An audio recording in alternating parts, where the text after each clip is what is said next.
The mysteries behind the building of Stonehenge. The night is quiet on Salisbury Plain. The wind moves softly through the tall grass, brushing against the earth like a whisper from another age.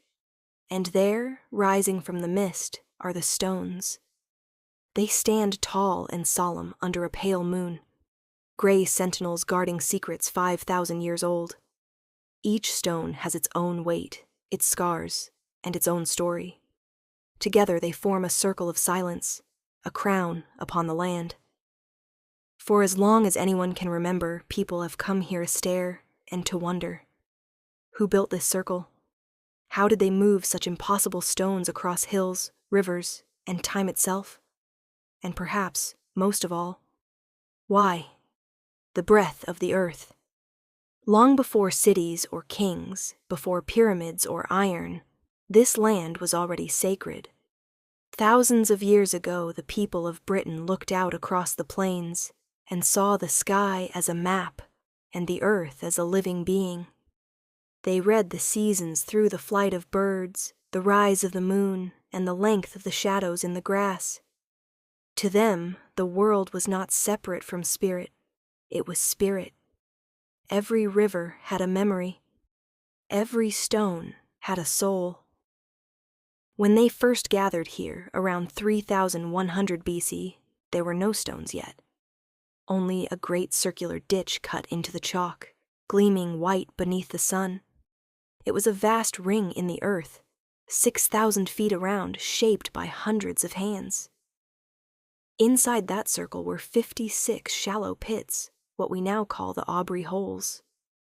No one knows exactly what they were for.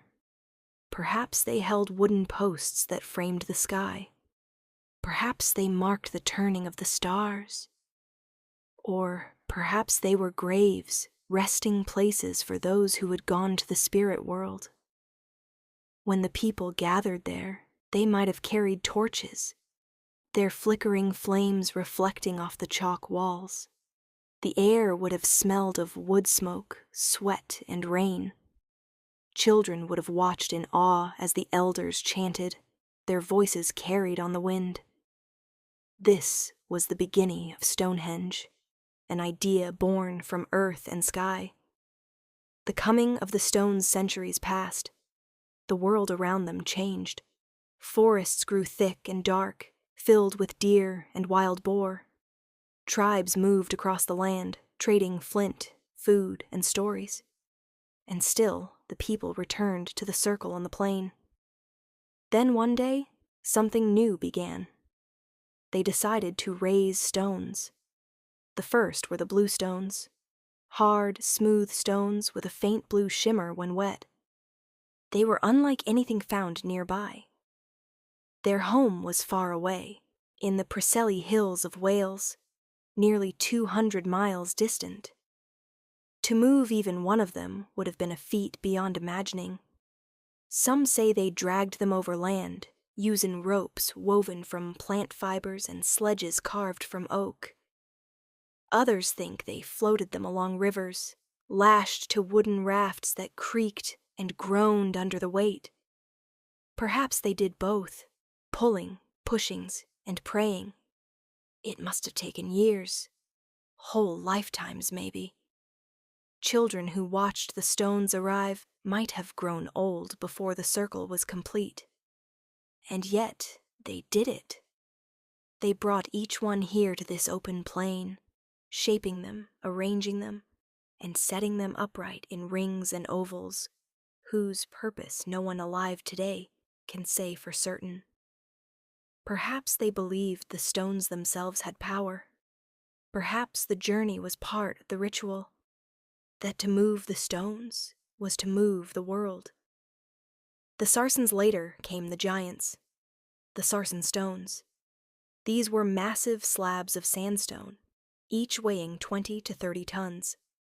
They came from the Marlborough Downs, 20 miles to the north. To move them, hundreds of people would have worked together, guided by drums and shouted rhythm. Archaeologists believe they may have used wooden rollers and ropes and even dug shallow tracks into the earth to slide them along. But when you stand beneath those stones today, you can feel it. This was no mere engineering project. It was devotion.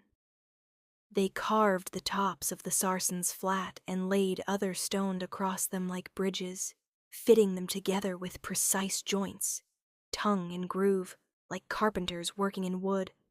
No metal tools, no cranes, no written plans, only will, patience, and something deeper, a vision shared across generations. When the last lintel was lifted into place, Stonehenge took the shape we recognize today, a ring within a ring, a monument of light and shadow, standing where the sky meets the plain. The sky's cathedral. Many believe Stonehenge was built to mark the sun, and if you stand there on midsummer's dawn, you can see why. As the first light touches the horizon, the sun rises in perfect alignment with the heelstone, standing just outside the main circle. Its rays stretch through the entrance like fingers of gold, reaching all the way to the heart of the stones. On that day, thousands of years ago, people would have gathered to watch. Their faces turned toward the light, their voices lifted in song.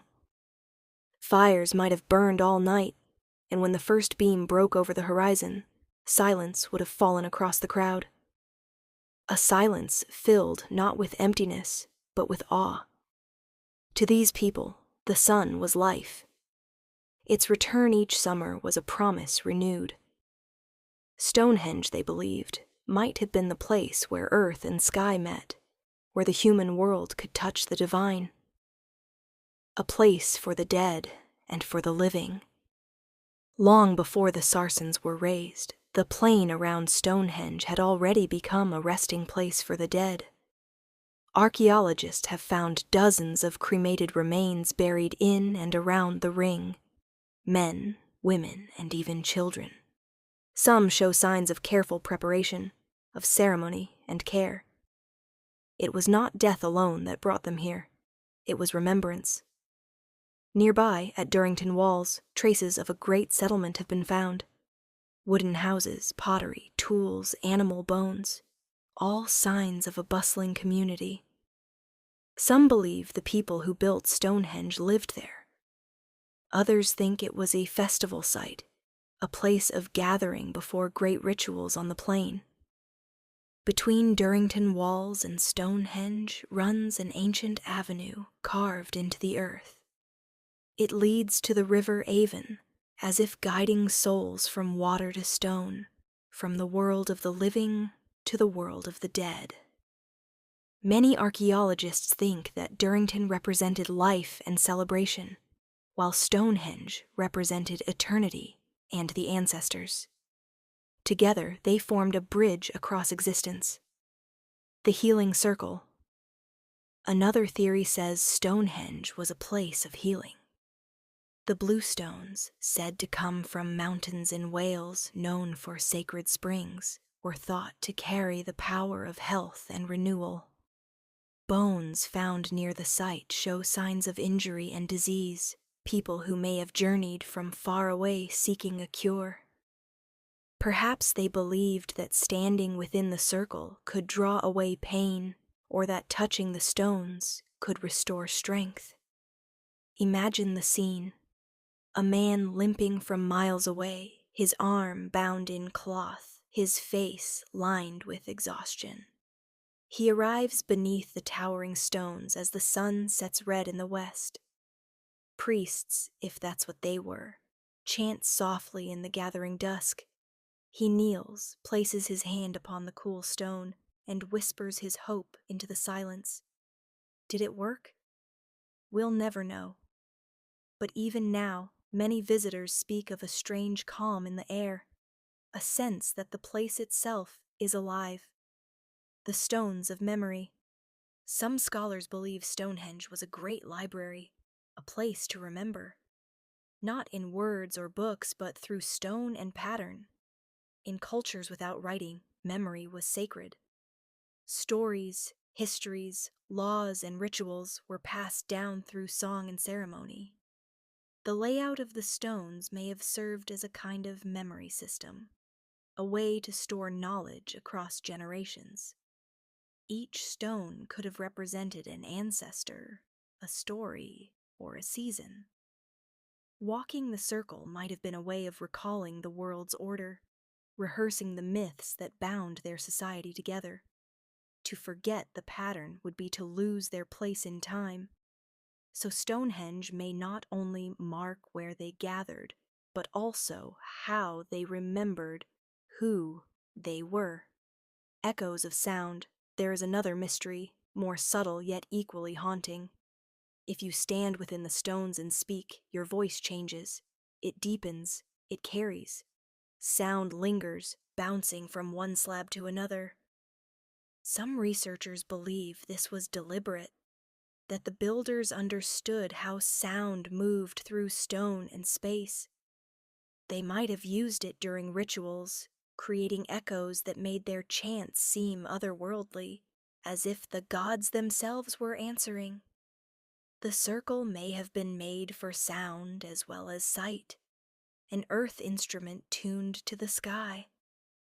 Legends through time. As centuries passed, Stonehenge slipped into legend. When the Romans came, they wondered who had built it. When medieval monks walked its fields, they said it was the work of giants, or of Merlin, the wizard who moved mountains. The Druids of later ages claimed it as their temple, a place of ancient power. Even poets of the 18th and 19th centuries stood before it in awe, calling it a temple of the winds, a clock of the heavens, and a memory of man's first faith. Everyone who saw it left with the same feeling, a quiet stirring of something older than words. The science and the secrets. In modern times, archaeologists have peeled back layers of soil and time, revealing how vast the Stonehenge landscape truly is. Using ground-penetrating radar and laser scanning, they've discovered hidden ditches, burial mounds, and wooden circles buried beneath fields of grass. It turns out Stonehenge is only one piece of a sprawling network of sacred sites stretching for miles.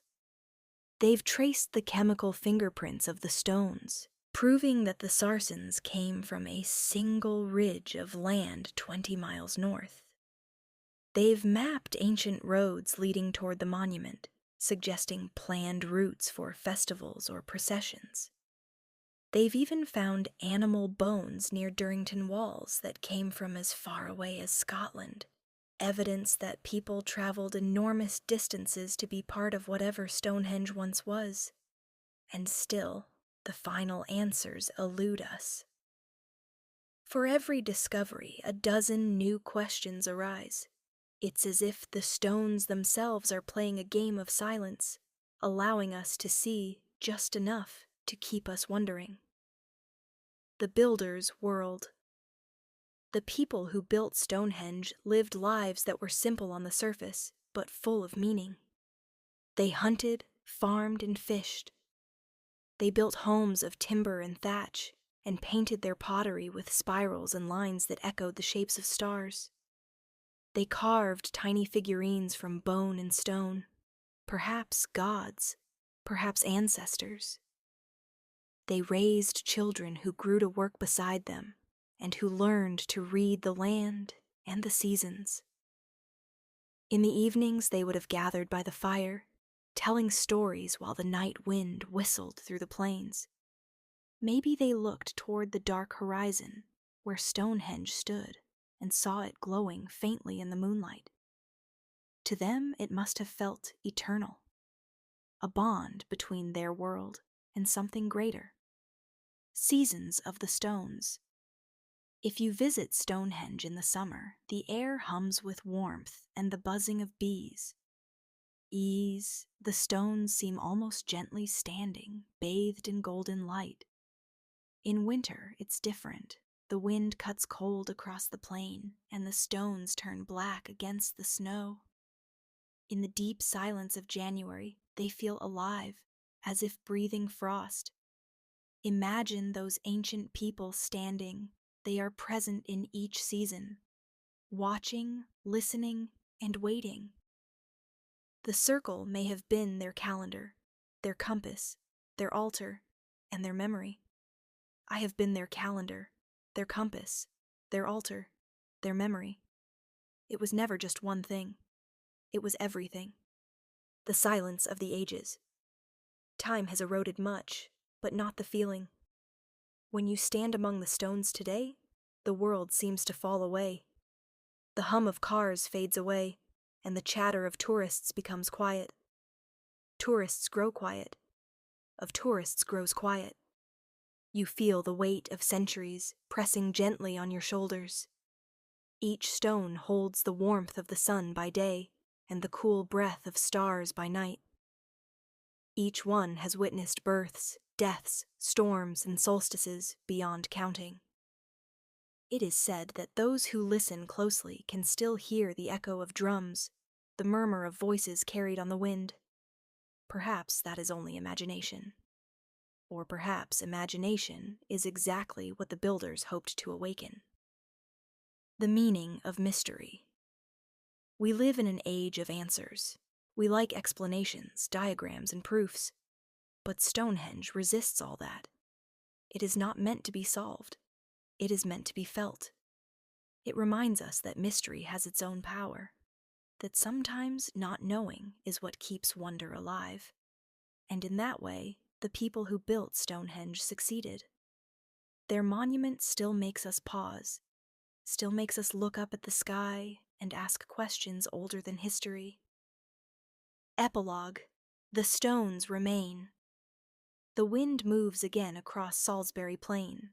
The grass bends low, the air smells of rain, and the stones stand unmoved. They have outlasted the kings of Britain, the rise and fall of Rome, the birth of nations, and the reach of machines in the sky. They will likely outlast us too, and that perhaps is their greatest mystery. They were built to last, not because the builders thought they could conquer time, but because they wanted to be part of it. They wanted to say, we were here. We looked at the sun. We built something that would remember us when we were gone. So when you next see a picture of Stonehenge, or if you ever stand upon that ancient plain, close your eyes, hear the wind, feel the ground beneath your feet, and imagine the hands that placed each stone, the hearts that dreamed it, and the lives that passed beneath the same sky you stand under now. The stones are not silent. They are singing in the language of time. The stones remain. We listen